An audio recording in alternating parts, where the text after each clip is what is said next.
जिंदगी के हर मोड़ पर लोग किसी ना किसी से मुकाबला कर रहे होते हैं। कभी करियर को लेकर तो कभी दूसरों से बेहतर दिखने के लिए। और इसमें सबसे आगे है आजकल के यंगस्टर्स। लेकिन हैरानी की बात यह है कि सेहत के मामले में इस तरह के कंपटीशन करने वाले बहुत कम हैं। और जबकि उन्हें पता ही नहीं है कि बिना फिटनेस के लाइफ की कोई भी रेस नहीं जीती जा सकती, और चाहे फिर वो दूसरों से आगे निकलने की हो या फिर बेहतर इंसान दिखने की और बेहतर उम्मीद होने के, बिल्कुल आप ठीक कह रहे हैं, बेहतर दिखने की भी और बेहतर होने के भी। अब आलम यह है कि आजकल जवानी में ही बाल सफेद हो रहे हैं, चेहरे पर झुर्रियां पड़ रही हैं। डॉक्टर्स के मुताबिक इसकी सबसे बड़ी वजह स्ट्रेस और खराब लाइफस्टाइल है, जो केवल युवाओं को ही नहीं बल्कि मिडिल एज्ड लोगों को भी वक्त से पहले ही बुढ़ापे वाली बीमारियां दे रही है। और ऐसी ही एक बीमारी है प्रोस्टेट कैंसर। 65 साल की उम्र में होने वाली बीमारी अब यंगस्टर्स पर भी अपना अटैक कर रही है। बिल्कुल ज्योत्सना, ये पुरुषों में होने वाला दूसरा सबसे कॉमन कैंसर है और पूरे दुनिया की अगर बात की जाए तो 50 साल से कम उम्र के लोगों में पिछले 30 साल में देखा जाए तो ये बीमारी करीब 79% बढ़ी है। और भारत में भी अगले साल तक इसके रोगियों की तादाद बताया जाता है करीब 47,000 से ज्यादा होने का एक अनुमान है। अमित, इन केसेस के बढ़ने की एक बड़ी वजह है वक्त पर बीमारी का पता न चलना, डायग्नोस ना होना। अमेरिका में प्रोस्टेट कैंसर के 80% मामलों का शुरुआती स्टेज में तो 20% केस का पता बहुत देर से चलता है, जबकि भारत में ये रेशियो एकदम उल्टा है। यहाँ 80% मरीजों को जब पता चलता है तब तक बहुत देर हो चुकी होती है। लेकिन प्रोस्टेट प्रॉब्लम के लक्षण अगर लोग समझ लें और वक्त पर इसका इलाज कराएं और उस कवायद को शुरू करें जिसके तहत इलाज बेहतर तरीके से हो पाए, तो इस परेशानी को दूर किया जा सकता है और कैंसर का घातक रूप ये परेशानी नहीं ले पाएगी। वैसे प्रोस्टेट ग्लैंड का बढ़ जाना, यूरिन में इन्फेक्शन, यूरिन फ्लो में कमी, पेट के निचले हिस्से में दर्द और इसे परेशानी को जब आप देखते हैं तो ये आम जो लक्षण होते हैं प्रोस्टेट की ही कहीं ना कहीं दस्तक होती है। इसके अलावा और क्या क्या दिक्कत है? प्रोस्टेट बढ़ने पर ये दिक्कतें आती हैं और योग और आयुर्वेद में उसकी कैसे कारगर थेरेपी है, इसे कैसे ठीक किया जा सकता है, ये समझने के लिए योग गुरु स्वामी रामदेव हमारे साथ जुड़ गए हैं। स्वामी जी, बहुत बहुत स्वागत आपका। प्रणाम स्वामी जी, बहुत बहुत स्वागत है आपका। बहुत बहुत प्रणाम आपको भी, मीनाक्षी जी, अमित जी, ज्योत्सना, पूजा, हमारी परम योगिनी ये बहनें हैं और परम योगी हैं हमारे अमित जी। और हम सूर्य नमस्कार से शुरुआत कर रहे हैं। वैसे तो हर सुबह की शुरुआत सूर्य के साथ ही होती है। मेरे सामने बहुत सुंदर सूर्य उदय हो रहा है और मैं सूर्याभिमुख होकर के बिना किसी मंत्र पाठ करके, कोई ये कर्मकांड पूजा पाठ नहीं है सूर्य नमस्कार। स्वामी जी, आप वाकई में मन की बात पहले जान लेते हैं। तो लोग ऐसे ही सूर्य नमस्कार करते हैं। सुनिए ना स्वामी जी, मैं थोड़ा सा विषय दर्शकों को एक बार समझा दूं कि क्यों आज हम सूर्य की बात कर रहे हैं, सूर्य नमस्कार से शुरुआत कर रहे हैं। पहला तो ये कि आज सूर्य सप्तमी है। आज राजस्थान के तमाम स्कूलों में इस मौके पर छात्र सुबह 10:30 बजे से लेकर 1 बजे तक एक साथ सूर्य नमस्कार करेंगे। स्वामी जी, देश में इस समय तमाम बीमारियों की बड़ी वजह है लेस फिजिकल एक्टिविटी और विटामिन डी की कमी, चाहे वो प्रोस्टेट की परेशानी ही क्यों ना हो। आप अक्सर ये कहते हैं कि सूर्य की रोशनी में योगाभ्यास 80-85% लोगों को विटामिन जी, लेकिन इसी सूर्य नमस्कार को लेकर कंट्रोवर्सी भी होती है। तो आज सबसे पहले स्वामी जी ये समझाएं कि सूर्य नमस्कार करना कोई कर्म कांड करना नहीं है, इसे धर्म से जोड़कर नहीं देखा जाना चाहिए। ये कोई पूजा पाठ नहीं है, ये कोई हिंदू धर्म की पूजा पाठ नहीं है। और एक बात और कहता हूँ, यदि हिंदू धर्म में कोई अच्छी भी चीज़ है, कोई इस्लाम में अच्छी चीज़ है, तो हम भी उसको स्वीकार करते हैं। जैसे इस्लाम में दारू नहीं पीते, ये अच्छी बात है, हम भी मानते हैं उसको।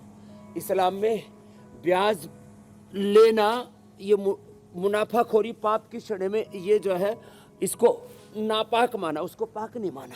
तो इस्लाम में और भी बहुत सारी अच्छी चीज़ें हैं। एक ईश्वर को मानते हैं तो एक ईश्वरवाद को हम भी मानते हैं। इस्लाम की अच्छी बातों को हम मानते हैं, भाई कुछ हिंदुत्व की अच्छी बातों को आप भी मान लो।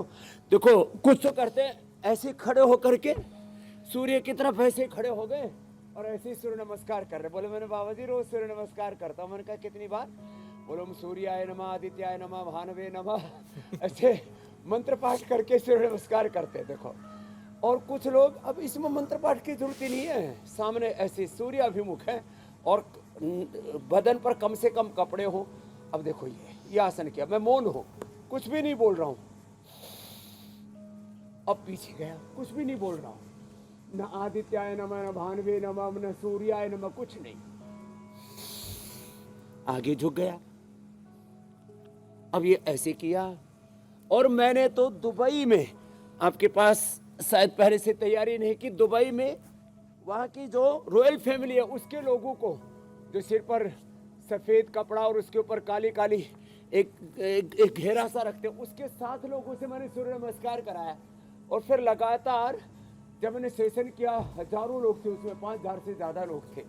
एक बच्चे को लगातार, वो मुसलमान ही था, मैंने योग करवाया। मैंने पूछा 2.5 घंटे बाद, भाई तू मुसलमान से हिंदू तो नहीं हुआ ना? बोले बाबा जी मैं तो अच्छा मुसलमान हो गया। तो ये पहली बात तो जो है सूर्य नमस्कार करने से किसी का मजहब नहीं बदलता, हाँ जीवन बदलता है। तन मन में, जीवन में, आहार विचार वाणी व्यवहार स्वभाव आचरण में परिवर्तन आता है। अब ये 12 अभ्यास है। प्रणाम आसन, ऊर्ध्व हस्तासन, पाद हस्तासन, आगे झुकते तो श्वास बाहर छोड़ते हैं, दक्षिण संचालन आसन, पर्वतासन, साष्टांगासन, भुजंग आसन, वापस पर्वतासन, वाम संचालन आसन, फिर पाद हस्तासन, ऊर्ध्व हस्तासन। अब ये करने से हाथ पैर पेट पीठ पूरे शरीर का सर्वांगीण व्यायाम हो जाता है। अब 4 साल से हमारे साथ हुसैन भाई योग कर रहे हैं, खाली सूर्य नमस्कार ही नहीं, वो तो योगासन, प्राणायाम। और एक दिन मैं तो जब इंडिया टीवी के स्टूडियो में आया तो वो तो गायत्री मंत्र भी पढ़ रहे थे। लेकिन क्या, और मैं बिस्मिल्लाहिर्रहमानिर्रहीम बोल दूं, कोई भी कुरान की कोई आयत बोल दूं तो उससे क्या मैं मुसलमान हो जाऊंगा? कोई वेद का मंत्र बोल दे, योग का कोई सूत्र बोल दे, गीता का कोई श्लोक बोल दे, तो कोई मुसलमान जो है उसका मजहब बदल जाएगा। और ये भाई इतना ही कमजोर मजहब है तो भाई फिर ये तो बहुत गलत बात है। तो खैर, तो सूर्य सबका है जी। 85% लोगों को विटामिन डी की डेफिशिएंसी, हड्डियां कमजोर हो जाती है। कल एक आचार्य प्रचेता नाम के एक बहुत बड़े विद्वान आए, बोले स्वामी जी विटामिन डी की डेफिशिएंसी से मेरी 80-90% हड्डियां लो कमजोर हो गई, मेरे से भी कम उम्र के, और उसके सारी हड्डियां अंदर से एक्सरे कराया तो ऐसा लगा जैसे कैंसर हो गया वो हड्डियों का। इसलिए आज हमने एक ऐसा विषय उठाया है, ब्रेन के, नर्वस सिस्टम के, हड्डियों के डिसऑर्डर, कैंसर जैसे रोग हो जाते हैं मेरी बहन मीनाक्षी। बिल्कुल, इसलिए स्वामी जी आज हमने अपने कार्यक्रम में एक ऐसा विषय उठाया है जो शुरुआत में हमने कार्यक्रम में आंकड़े दिए थे कि भारत में तो स्थिति ये है कि प्रोस्टेट कैंसर के 80% मामले तब सामने आते हैं जब बहुत देर हो चुकी होती है। तो क्या सूर्य नमस्कार के जरिए प्रोस्टेट की परेशानी को दूर किया जा सकता है? जो पेल्विक फ्लोर, यूरिनरी ट्रैक, उसके लिए भी फायदेमंद है? स्वामी जी ये समझाएं।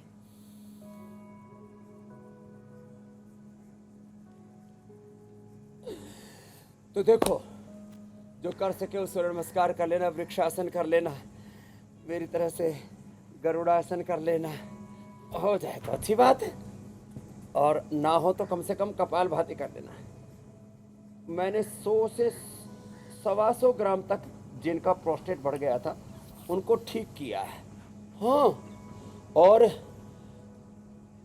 आपको एक बात कही मैंने प्रारंभ में, लंबे समय तक यदि सूर्य की रश्मियां न मिले, और सूर्य का मजहबी तौर पर क्या संबंध है, ये शब्द चाहे वो हिंदू है, इस्लाम है, मुसलमान है, ईसाईयत है, ये जितने भी शब्द प्रयोग होते हैं ना, ये पिछले 2-3 हजार सालों की पूरी कहानी है। 2-2.5 हजार सालों में सारे शब्द से मिट जाते हैं।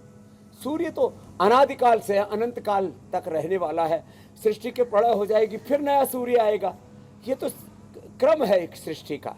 तो सूर्य शाश्वत है, सूर्य है, चंद्रमा है। अब बोला हम चंद्रमा के उपासक हैं, हम तो सूरज और चांद दोनों के ही उपासक है। ओम स्वस्ति पंथाम अनुचरेम सूर्य चंद्रमा विवा। खैर, ये तो मजहबी तौर पर ना लोगों का अविवेक है। सूरज और चांद को, धरती आसमान को, रंगों को बांट दिया, पेड़ पौधों को। बोलो हिंदू तुलसी और मुसलमान मरवा। मामला गड़बड़ है। देखो, हिंदू गाय का दूध पिएंगे, मुसलमान भैंस का पिएंगे। बोले हम, ये कोई बात हुई? बोले हिंदू गाय का मांस नहीं खाएगा, मुसलमान सूअर का मांस नहीं खाएगा। जीव जंतुओं में भी हमने विभाजन कर दिया। मंदिर मस्जिद गिरजा घर में बांट दिया भगवान को, धरती बांटी अंबर बांटे, मत बांटो इंसान को, मत बांटो इंसान को। तो हम तो रघुपति राघव राजा राम, पतित पावन सीता राम, ईश्वर अल्लाह तेरे नाम, सबको सन्मति दे भगवान, तेरे लिए सब एक समान, कोई नीच न कोई महान, जाति पंथों के बंटवारे, झूठ कहाए तेरे द्वारे, सूरज चंदा के बंटवारे, झूठ कहाए तेरे द्वारे, तेरे लिए सब एक समान, सारा जग तेरी संतान। ये सारा जगत जगदीश्वर की रचना है, उसको खुदा अल्लाह परमात्मा कहो। ये जो मजहबी तौर पर विभाजन कारी जो बातें करते हैं ना जी, ये थोड़े पढ़े लिखे नादान लोग हैं, अविवेकी लोग हैं। इनको धर्म तत्व का, न इस्लाम का सही बोध है, न ईसाइयत का सही बोध है। वही लोग योग का, सूर्य नमस्कार का विरोध करते रहते हैं। तो खैर उनसे के लिए तो एक ही बात है, भगवान उनको सद्बुद्धि दे, कार्यक्रम की इससे अच्छे संदेश के साथ क्या तो शुरुआत मंत्री हो कह रहे सकती भाई है? इतना ही विरोध है, मदन दिलावर जी कह रहे इतना ही विरोध है, तो बोले भाई सूरज कि उसमें धूप में निकलना ही बंद कर दो, सूरज को देखना ही बंद कर दो, सूरज की रोशनी में भी देखना बंद कर दो। तो बताओ, ये तो बहुत गलत बात है। बिल्कुल जी स्वामी मेरी जी, और सूरज की उपासना सेहत के लिए कितनी फायदेमंद है ये हम सभी जानते हैं। अब प्रोस्टेट की चूंकि हम बात कर रहे हैं, प्रोस्टेट की जो समस्या है वो काफी पेनफुल होती है। ये परेशानी लाइफ में आए ही नहीं। कई बार तो ऐसा होता है कि प्रोस्टेट की प्रॉब्लम की वजह से किडनी फेल तक हो जाती है। तो ये परेशानी लाइफ में आए ही नहीं, और अगर किसी की आ गई है तो जो इसके बाकी जो दूसरे बीमारियां अपने साथ ये लेकर आती है, उससे बचाव के उपाय बता दीजिए स्वामी जी।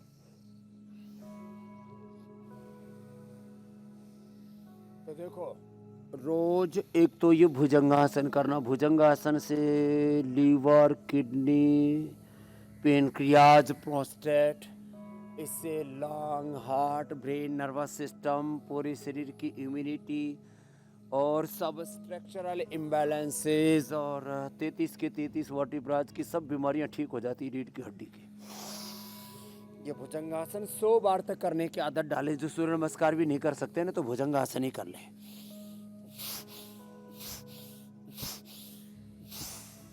ऐसे भुजंगासन। फिर लेट करके ना, ये 2 आसन बड़े जबरदस्त है, पवन मुक्तासन, उत्तान पादासन। ये पवन मुक्तासन से मेरे साथ यहाँ काफी भाई बैठे, किसी को प्रोस्टेट में पेन हो रहा था, किसी को यूरिन क्लियर नहीं हो रहा था। इन्होंने सब ने कपालभाति, और वो भी कपालभाति जब पवन मुक्त आसन के साथ करते हैं ना तो विशेष लाभ होता है। पवन मुक्तासन के साथ, उत्तान पादासन के साथ, फिर लौकी का जूस पिला देते तुलसी काली मिर्च के साथ। पहले हम देते थे चंद्रप्रभा गोक्षुरादि, अब देते हम प्रोस्टोग्रीड। पहले 3 गोली 4 गोली देनी पड़ती थी। पूर्णवादि मंडूर, विषत इंदुकवटी, खाली पेट 1-1, और खाने के बाद चंद्रप्रभा गोक्षुरादि। फिर हमने गोखरू और धनिया का काढ़ा पिलाया। फिर ट्राइघन और कोरिघन, इसी की एस्ट्रेक्ट से हमने गोलियां बना दी, ट्राइघन और कोरिघन, उसको दिया। और किडनी पर जब असर ज्यादा ही आने लगा तो रिनोग्रिड भी दे दी। पवन मुक्तासन, उत्तान पादासन, नौकासन, ये प्रोस्टेट के लिए भी बहुत जबरदस्त है। बाकी लीवर, किडनी, आंते सब इससे अच्छा होता है। तो पवन मुक्तासन थोड़ा लंबा करना, जो थोड़ा और लंबा करना चाहते हैं ऐसे थोड़ा बीच बीच में रिलैक्स होने के लिए, चलिए तो पवन मुक्तासन भी ऐसे कर सकते हैं। ये ऐसे और ऐसे, ये ऐसे ऐसे, और फिर बैठ करके ऐसे।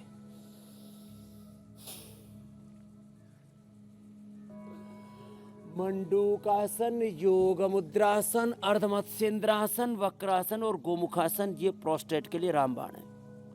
गोखरू धनिया, गिलोय, गोखरू, आंवला, धनिया और उसमें थोड़ा सा कुलथ, इन 5 चीजों का काढ़ा पिला दो एक साथ, 5 चीजें ठीक होगी। जिनको प्रोटीन लीकेज है वो बंद हो जाएगा, जिनको यूटीआई की प्रॉब्लम है वो ठीक हो जाएगी, जिनका प्रोस्टेट बढ़ा हुआ वो ठीक हो जाएगा। प्रोस्टेट में फिर पीएस से बढ़ गया जो कैंसर का इंडिकेशन है, कैंसर मार्कर है, वो ठीक हो जाएगा। और पूरा मूत्र संस्थान, एक हमारा है रिप्रोडक्टिव सिस्टम, एक हमारा एक्सक्रीटरी सिस्टम, कपाल भाती और ये जो मूल बंद लगाते हैं ना, सुडियन बंद लगाते हैं, और इसके साथ मंडूकासन, योग मुद्रासन करते हैं, तो एक साथ पूरा मूत्र संस्थान, एक्सक्रीटरी सिस्टम, पूरा यूरिनरी ब्लैडर, प्रोस्टेट, लेडीज को भी जेंट्स को भी यूटीआई की प्रॉब्लम बहुत होती है। और आजकल ये जो पहले पुरुषों को अब लेडीज को भी होने लग गई प्रोटीन लीकेज, और प्रोटीन लीकेज होने लगे तो पूरा शरीर जर्जरित हो जाता है। इसकी एलोपैथी में कोई दवाई नहीं है, स्टीराइड देते हैं और स्टीराइड से तो फिर आंखें और खराब हो जाती है, शुगर की बीमारी हो जाती है, हड्डियां कमजोर हो जाती है, इम्यूनिटी पूरी ध्वस्त हो जाती है, पूरा शरीर जर्जरित हो जाता है। तो यूटीआई की प्रॉब्लम और साथ में जो मैंने बताया प्रोटीन लीकेज की प्रॉब्लम, फिर प्रोस्टेट की प्रॉब्लम, फिर ये क्रेटिनिन बढ़ने की प्रॉब्लम, किडनी में सूजन, इन्फेक्शन, इन्फ्लेमेशन, और किसी किसी की किडनी में गांठ होती है वो भी ठीक हो जाती है बहन। तो जी, we are not only talking about prostate enlargement or prostate cancer, we are talking about complete kidney health।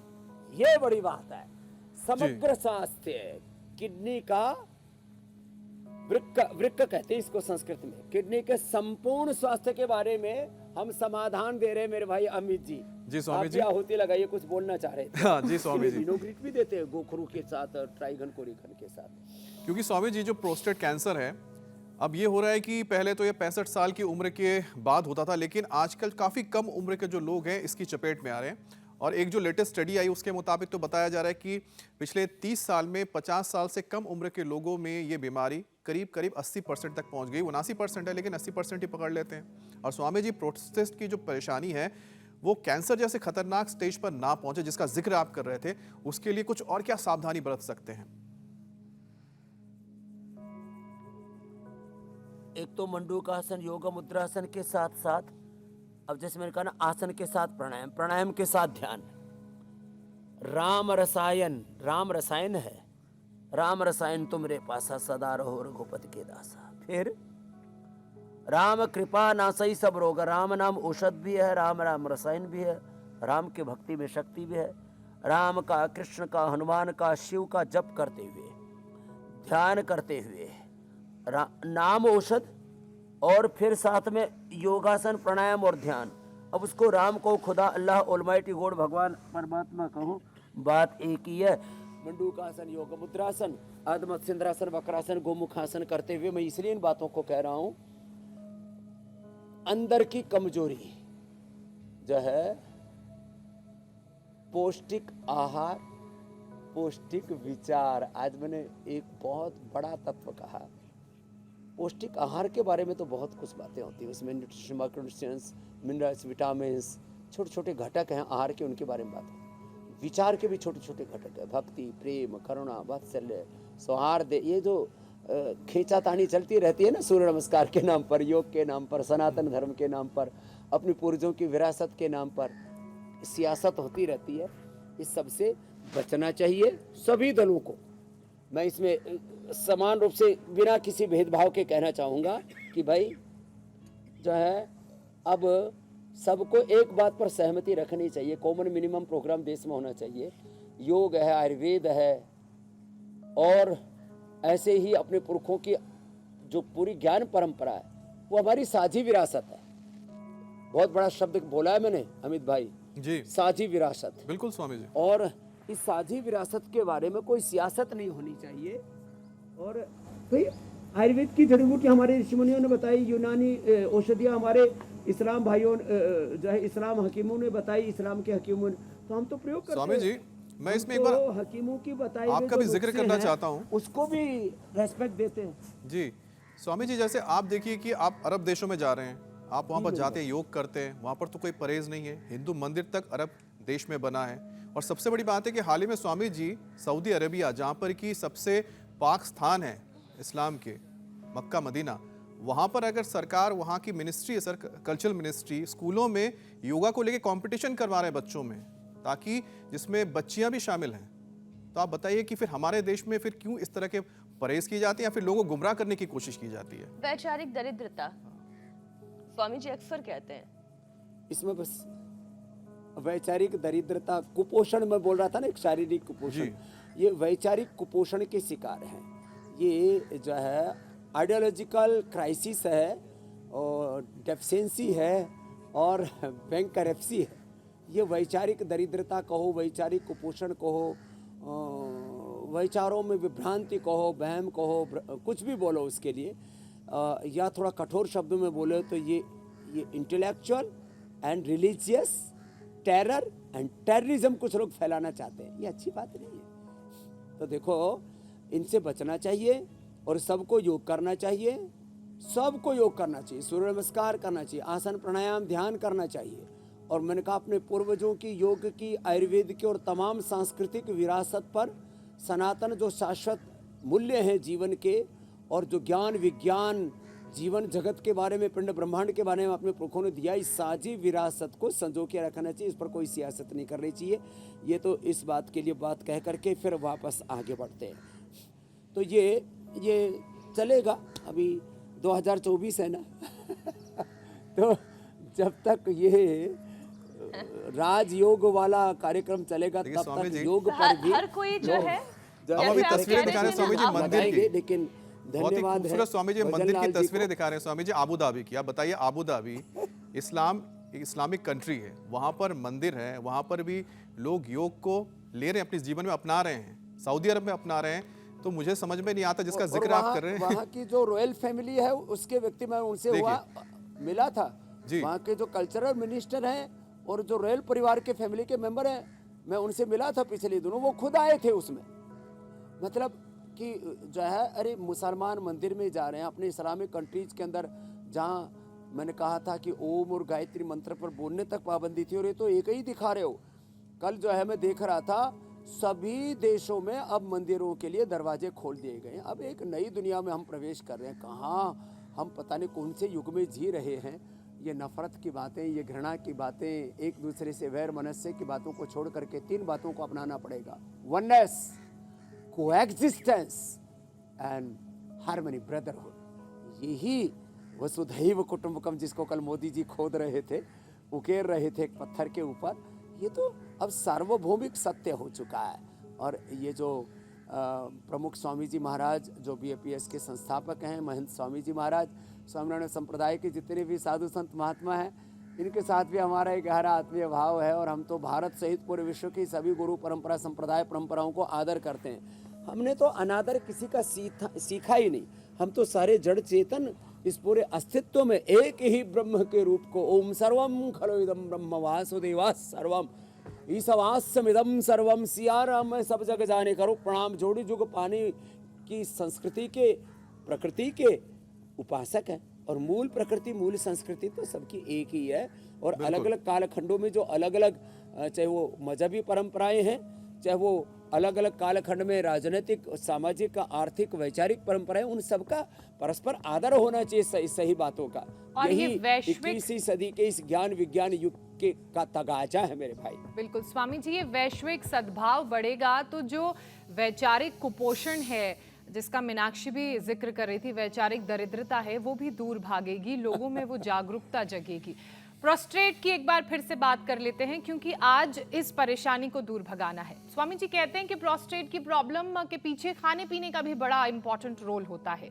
तो क्या गलत खान पान लोग ऐसा खा रहे हैं जिसकी वजह से उनको प्रोस्टेट की दिक्कत हो सकती है?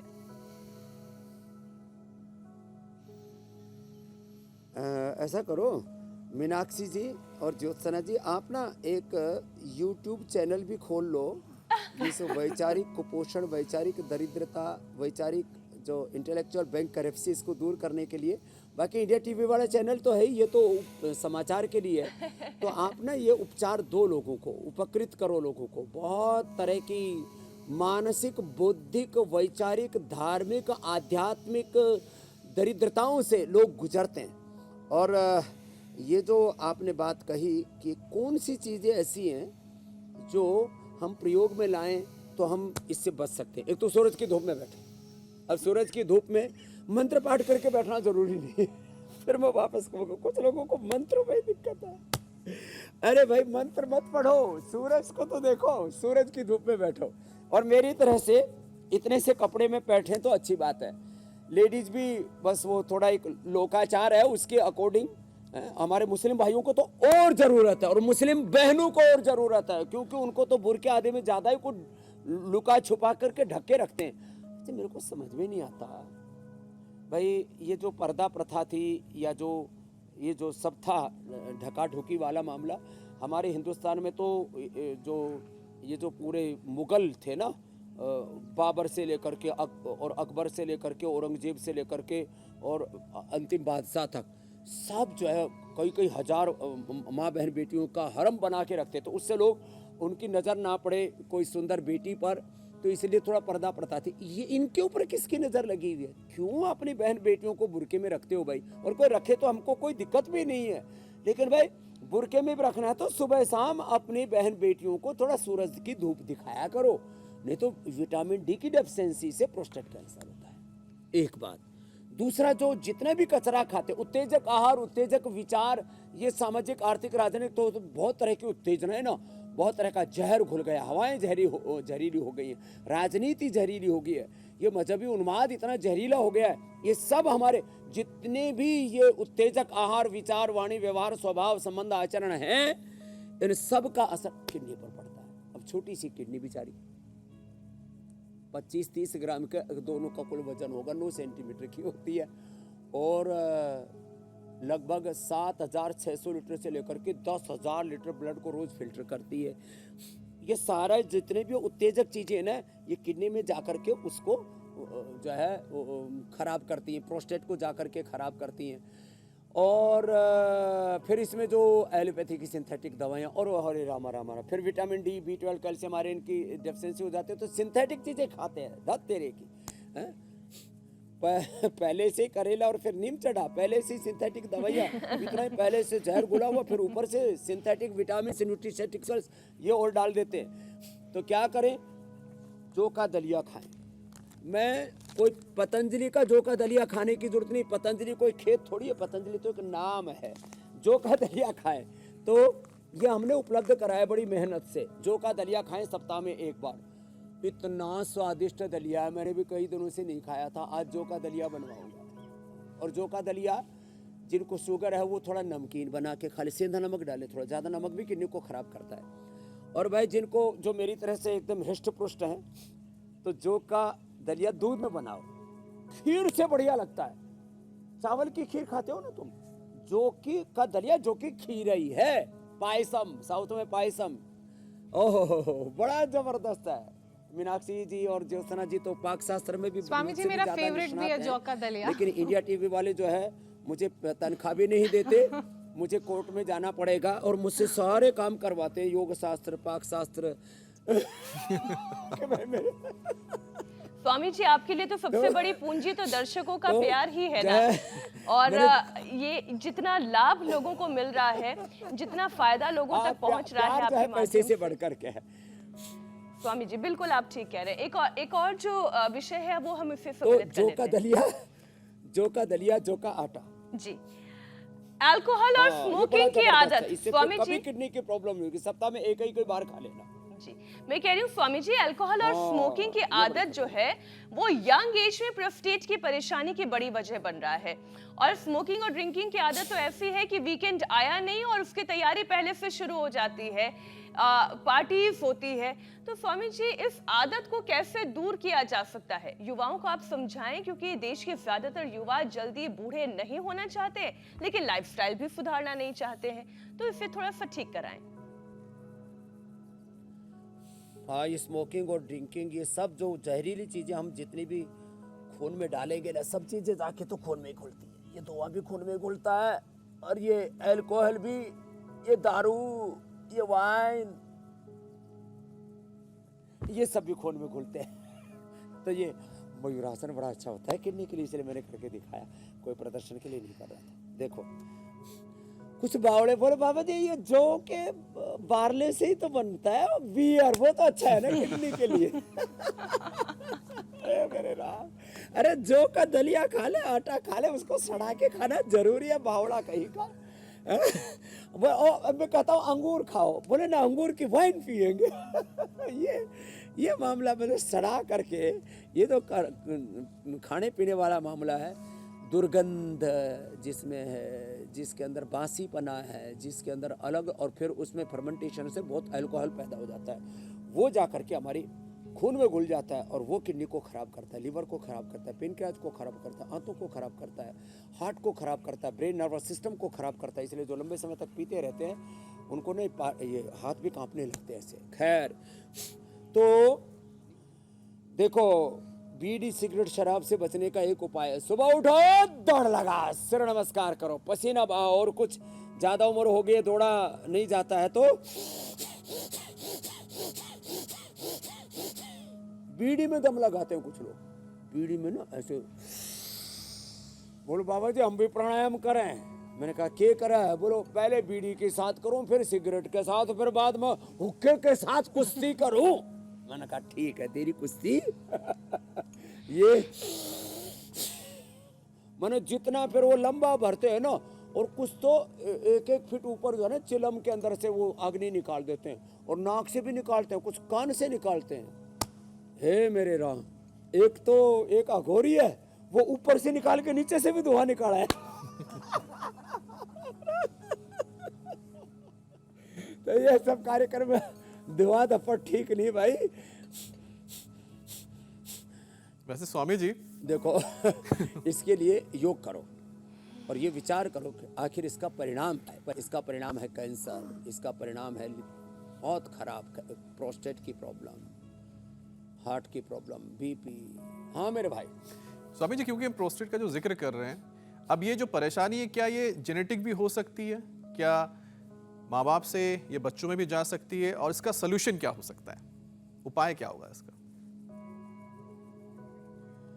हाँ, तो एक तो सभी 5 मिनट कपालभाति करें, जेनेटिक चेंज आ जाते हैं। जेनेटिकली आरएनए डीएनए प्रोटीन के लेवल पर जेनेटिक चेंज, जेनेटिक मॉडिफिकेशन हम कर लेते हैं। किससे? एक तो योग से। फिर ये पॉइंट दबाए, ये और ये और ये 3 पॉइंट दबाने। ये 3 पॉइंट याद रखें, सेम हाथ में भी, सेम पैर में, छोटे उंगली के ऊपर, बीच में, फिर ये पीछे दोनों टनी के नीचे, यहाँ से ये दोनों पैरों में। ये पॉइंट दबाना, सब याद रख लेना, दोनों हाथों में, दोनों पैरों में, ये ऐसे, ये इधर से, ये यहाँ से, ये यहाँ से, और यहाँ से, ऐसे ऐसे, हाथों में भी पैरों में भी। ये पॉइंट दबाएं और कपालभाति जरूर करें। फिर ये जो रीनोग्रिट है ना, जिनको भी ये संभावना है, ये रीनोग्रिट, फिर ये कोरिघन और ट्राइघन, ये तो बहुत ही जबरदस्त है ये। और जो है गोखरू का काढ़ा तो सप्ताह में 1 बार पी लेना चाहिए सबको। गिलोय, गोखरू, आंवला, धनिया, गिलोय, गोखरू, आंवला, धनिया, जो 5 चीजें, थोड़ा कुलथ भी डालने तो और अच्छा है। और इम्यूनिटी लो है तो बच्चों को बालप्रास, बाकी को च्यवनप्राश और इम्यूनोग्रिट। लो इम्यूनिटी वालों को ये प्रॉब्लम बहुत होती है, वो भी ध्यान रखें। ये कपालभाति करें, छोटे उंगली के टॉप पर, यहाँ हथेली के बीच में, फिर ये ऐसे ऐसे ये दबाएं, ऐसे ऐसे ऐसे, ये और ये।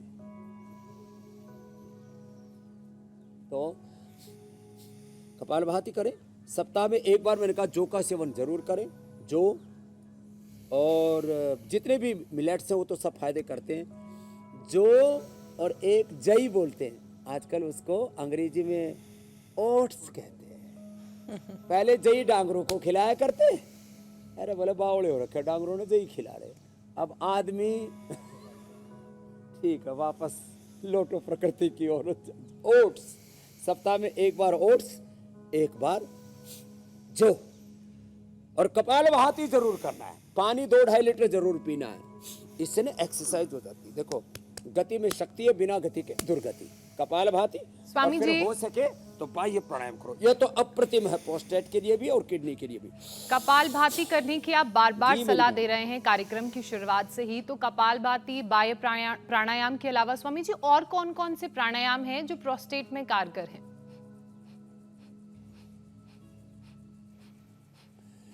एक तो ये जो है ना, मूल बंद और उठियान बंद। नीचे वाले भाग देखो, नाभि के नीचे वाले भाग को खींच लो। देखो ये, अब मैं बोल रहा हूँ तो भी मेरे नाभि के नीचे वाले भाग खींचा हुआ है, मूल बंद लगा हुआ है। जिनको यूट्रस बाहर निकलता है, एनस बाहर निकलता है, गर्भाशय माँ बहनों का बाहर निकलता है, यूट्रस और जो है ना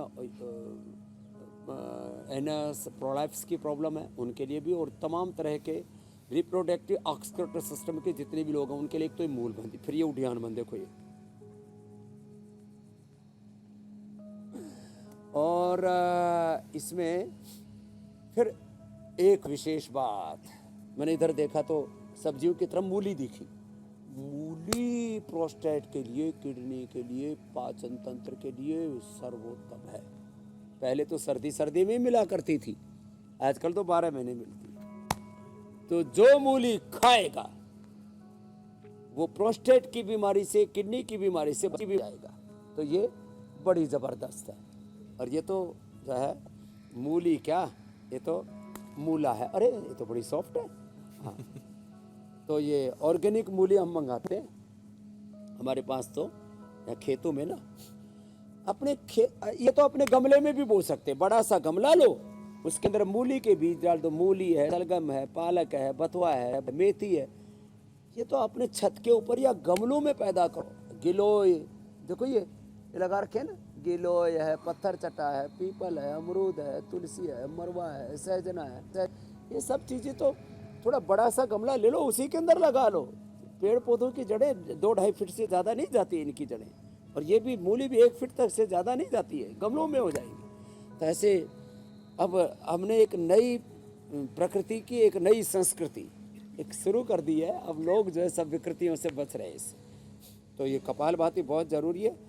और फिर जब इसका असर पूरे शरीर पर होने लगता है ना, किडनी के कारण से पूरा ब्लड सर्कुलेशन बाधित हो जाता है, तो अनुलोम विलोम भी करना चाहिए, इससे स्ट्रेस भी कम होगा जी। और ये भी बहुत जरूरी है। स्वामी जी, अब हम पाक शास्त्र की ओर बढ़ते हैं, लेकिन उससे पहले ये भी बता देते हैं कि कल आप दर्शकों को किस टॉपिक पर बताएंगे, और देश की 60% आबादी को किस सुपरफूड से है एलर्जी। गेहूं दाल ने बिगाड़ा पाचन, इंडाइजेशन का क्या है सोल्यूशन, और दूध पीने से क्या हुआ हाजमा खराब। योग गुरु से जानिए आयुर्वेदिक उपचार। कल सुबह 7:56 से पहले इंडिया टीवी लगा लीजिए और योग अभ्यास के साथ एलर्जी की तमाम परेशानियों पर योग गुरु से उपाय जानिए। अपने पाचन की परेशानी को दूर कीजिए स्वामी रामदेव के साथ। स्वामी जी,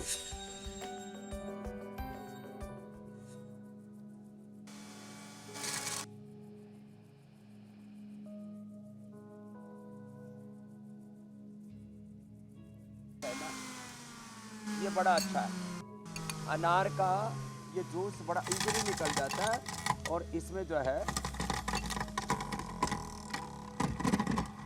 ये सेहत के लिए बहुत ही जबरदस्त होता है, और खास करके किडनी की सेहत के लिए। फिर ये एलोवेरा, ये बड़ी जबरदस्त चीज़ है। ये एलोवेरा, इसका पल्प निकाल लिया हमने एलोवेरा का, फिर इसमें व्हीट ग्रास और ये गिलोय डाल दी।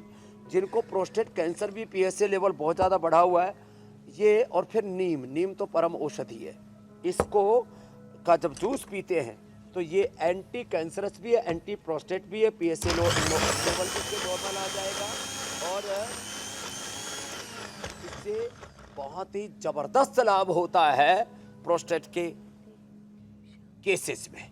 लौकी के जूस में काली मिर्च और तुलसी डाल करके पिए तो फिर जिंदगी में कभी भी कोई दिक्कत नहीं आएगी। तो बस सबको आज इसी के साथ हम विराम दे रहे हैं कि इधर जो जिनको प्रोस्टेट की प्रॉब्लम है, आओ तुम जूस पियो, और बाकी ये अनार का जूस तो मैं पी लेता हूँ, क्योंकि एक अनार 100 बीमार बोला जाता है। अनार में खास बात ये कि इसका आप चाहे जूस पी लो, चाहे इसको खा लो, दोनों ही फायदेमंद हैं जी सेहत स्वामी के। जी, तो बहुत बहुत धन्यवाद, बहुत बहुत बहुत बहुत धन्यवाद स्वामी जी आपका। शुक्रिया प्रणाम स्वामी स्वामी जी, जी। प्रणाम।